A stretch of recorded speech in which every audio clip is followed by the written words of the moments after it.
أعوذ بالله من الشيطان الرجيم.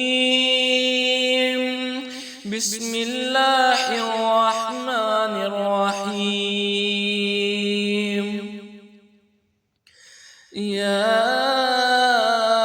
أيها المزمل قم الليل إلا قليلا نصفه أو انقص منه قليلا أو زد عليه ورتل القرآن ترتيلا إنا سنلقي عليك قولا ثقيلا إن ناشئة الليل هي أشد وطئا وأقوم قيلا إن لك في النهار سبحا طويلا